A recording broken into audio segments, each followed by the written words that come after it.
नमस्कार, बहुत स्वागत है आपका। आप देख रहे हैं ग्रांड ज्योतिष सीक्रेट। 22 अगस्त को बुध वक्री चाल चलते हुए राशि परिवर्तन करेंगे और कर्क राशि में गोचर करेंगे। वक्री अवस्था में ही कर्क राशि में इस गोचर के दौरान 29 अगस्त को बुध देव मार्गी होंगे। फिर 4 सितंबर को बुध देव मघा नक्षत्र में गोचर करेंगे और बुध देव राशि परिवर्तन भी करेंगे। वैदिक ज्योतिष की अगर हम बात करें तो कुंडली में बुध अगर मजबूत स्थिति में हो तो व्यक्ति के जीवन में सभी तरह का सुख सुविधाएं मिलती है, तेज बुद्धि होती है, अच्छा स्वास्थ्य का वरदान भी बुध देव देते हैं। साथ ही लॉटरी, जुआ, सट्टा, व्यापार में अपार सफलता ऐसे लोग प्राप्त करते हैं। ज्योतिष रहस्य जैसी विद्या में ये निपुण होते हैं। ज्योतिष के अनुसार जब कोई ग्रह अपनी सीधी चाल की बजाय उल्टी गति से चलता है तो इसे वक्री होना कहते हैं।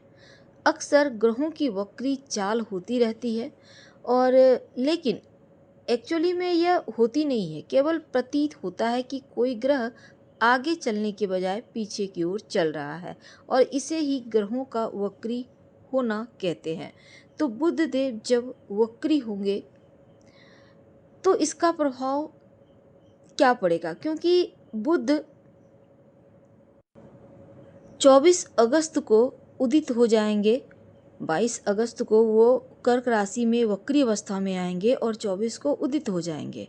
तो जैसे ही वो उदित होंगे आधा बल उनका लौट आएगा, क्योंकि उदित हो गए तो सूर्य से जो दूर हो गए उनकी अपनी ताकत लौट आई और 29 तारीख को बुध मार्गी हो जाएंगे।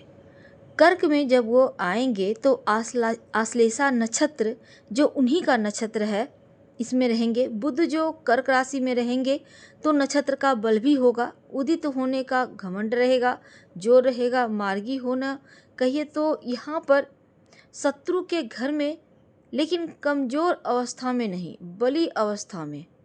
तो आश्लेषा नक्षत्र जो बुध आश्लेषा नक्षत्र में आएंगे तो बड़े ही प्रसन्न होते हैं, अच्छा फल देते हैं।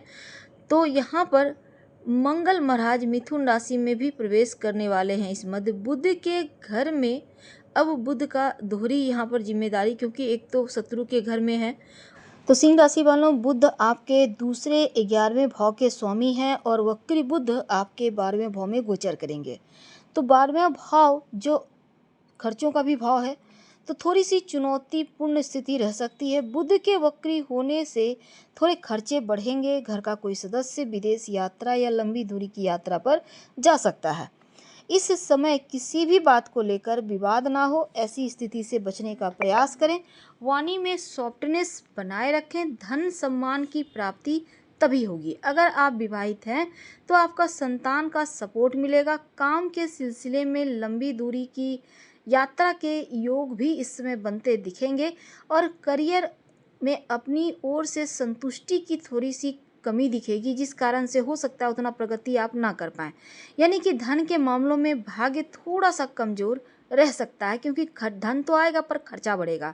अपने पैरों का, जांघ का ध्यान रखिए, क्योंकि दर्द हो सकता है, तो अपना ख्याल रखिए तो ज़्यादा अच्छा रहेगा आपके लिए। व्यवसायी भाइयों को अधिक लाभ कमाने की जो आपकी उम्मीद है ना, वो आपको नुकसान करवाएगा। इसलिए जैसे चल रहा है वैसे ही धीरे धीरे चलने दें। तो द्वादश भाव में बैठा बुध लाभ बढ़ाने का जो प्रयास करेंगे उसमें खर्चा करवा देगा।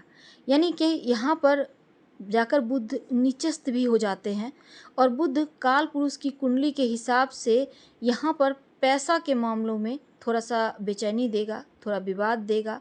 अगर कोई संपत्ति संबंधी विवाद है तो यहाँ पर थोड़ा सा संभलिए, भाग दौड़ करवाएगा। बुध का सपोर्ट यहाँ पर उतना नहीं मिलेगा। खासकर व्यापारी भाइयों के लिए थोड़ा बेसी ज़्यादा खर्च होगा और बेवजह प्रेम संबंध में भी यहाँ पर बहुत अच्छा रिजल्ट नहीं दिखता। ऐसे में सतर्क रहें, संभल कर रहें। हम आपसे विदा लेते हैं। जानकारी अच्छी लगे तो लाइक कर सब्सक्राइब करें। ओम बूम बुधाय नमः इस मंत्र का जप करें सुबह शाम। धन्यवाद।